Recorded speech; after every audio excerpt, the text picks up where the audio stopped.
Marriage or mirage? Yes, we have to come and discuss this matter again. Truth or error? Yes, we have people believing that error is truth and truth is error. But on the contrary, that is not so. What we want to do today is to distill some context to the pretext that we're going to be presenting.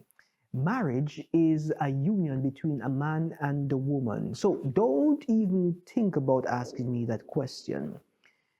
Whatever you're thinking, I cannot answer. But what I can say, anything that goes contrary to divine design is an abomination, which leads to aberration, which creates damnation. So please be careful of where you allow your mind's eye to lead you. Thanks for joining us once again on Wife Only, as we are in the process of discussing and dissecting the concepts of marriage or mirage, a covenantal relationship or a contractual relationship. Which is better? That there you will have to decide. So, without further hesitation, let us get in to the meat of the matter of the meat that you came here to devour. When you take it upon yourself to abuse yourself, knowing the truth that God has given to you, then you leave yourself in a compromised state. No one likes to be compromised. No one likes to be in a compromised position. Because can you imagine you're in a compromised position and people take a snapshot, take that picture, and put it up on the social media or put it up on the billboard? How would you feel? So when you do things conflicting with good sense, good judgment, that there is putting you in a compromised position. And I don't want you to be in a compromised position. Not because the manual is inconvenient to you, to your desires, to your likeness. It doesn't mean that the manual is wrong. Remember, you are not the maker of yourself. You are not the maker of the union of marriage. But the manual has been given to you as to how marriages should operate. And if you want to receive the best benefit from the institution, you have to follow the manual exclusively. You cannot use third-party items in the manual. And it's simple as that.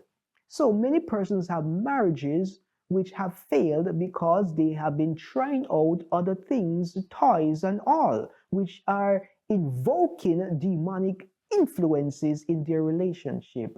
They are invoking all kind of maleficent practices.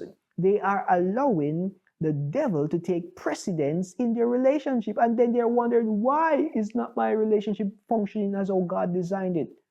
It is because God is not in the relationship. What did you expect? If you mix truth and error and you are in error, why do you think that the answer is going to be right? So that is the situation that we're in. But we don't want you to have to experience any of that situation. Let's now get into some more details. Now that we have eliminated what we should have no need of speaking about, let us get back to what is important in accordance to the manual of God. Marriage is a vow or a promise which provides a covenant. Let's get that straight. Marriage is a vow which provides a covenant.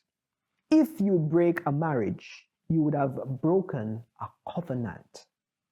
The promise that you made to God. That is, providing that you were married under God, or you decided to be married under man. And why would you give a man such a great power over you, but yet you don't want to submit to your husband? Let it make sense. Many people face dissatisfaction in their relationship because they cannot come to the distinction and the realization that they are under a contractual arrangement instead of a covenantal agreement. And that there is something that needs to be ironed out. A contract is different from a covenant.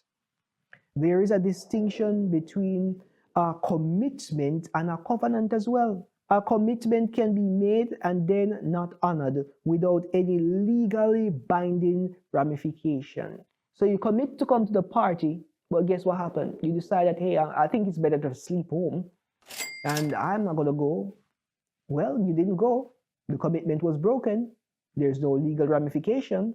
Life goes on. Yes, and that is how people treat their marriages. Let's think about it. Every new year, people come up with these bright ideas. Let us make a new year resolution. Let us commit to what we plan to do. But guess what? Before the first month of the year is done, they have failed their commitment. By the first half of the year, their commitment is nowhere in sight. At the end of the year, they have forgotten what they were committed to. And that there is a cycle that keeps repeating year after year after year. So they live multiple years making multiple commitments, but never accomplishing the commitment that they had established. And that there is a recipe for disaster. Let us move into something that is more important, more interesting, and more defining for a marriage relationship. And that there is a covenant. A covenant is different. It is a legally binding activity. And if you break the vow which you have made to God, that you will not separate, it presents to us that you are a liar, a deceiver, and a fraud. Do you want to be a deceiver? Do you want to be a liar? Do you want to be a fraud? Well, if not, you cannot break the covenant which you have made. Or are you truly making a covenant, or are you engaging in a contractual arrangement? Let us turn our attention now to Deuteronomy 23 and verse 31. It says to us, "When thou shalt vow a vow unto the Lord thy God, thou shalt not slack to pay it. For the Lord thy God will surely require it of thee, and it will be sin in thee." When a vow or a commitment is broken, it is a sin. When you go to get married, you are vowing to God that you will give your life to a particular person for the rest of your life. It is a covenant for life. So whether you have 1, 2, 3, 4, 5, 6, 7, 8, 9, 10, 11, 12, 13, whatever number of vows you may have vowed, you have to keep them. And that is why we advise our females or women that they only need to make this vow to one individual, one man. You have one orifice that is eligible for procreation. And as such, one man should be allowed to enter, to plant seed, to water that garden. One man. And you may be saying to yourself, what is he talking about? But when you would have come to the realization of what we are talking about, then you will understand and you will say thank you for that advice. And that is why we try to maintain our purity, our integrity, because we are not representing ourselves, we are representing the King of Kings and the Lord of Lords. But it's up to you to decide for yourself. Do you want to just be a casualty? Do you want to be like the world? Or do you want to be royalty? Tell the devil to take his hand off God's anointing.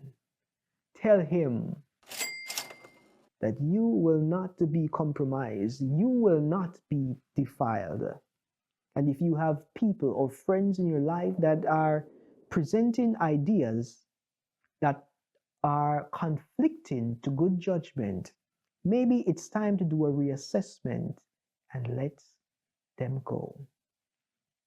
This is where we're going to have to pause this segment of our discussion on the marriage or the mirage. It was indeed a pleasure to have been able to share this information with you. It is our prayer that you will use the information in order to effect a positive change in your life, positioning yourself to ensure that you have a relationship that is not only pleasing to your husband, but also, most of all, pleasing to God. And inevitably, it will be pleasing to all who beholds that which is. Until next time, signing out is yours truly, Kareem Ainsley, the wife lifestyle strategist. Be the wife you were meant to be. Until next time, when we meet again on the inside, be blessed.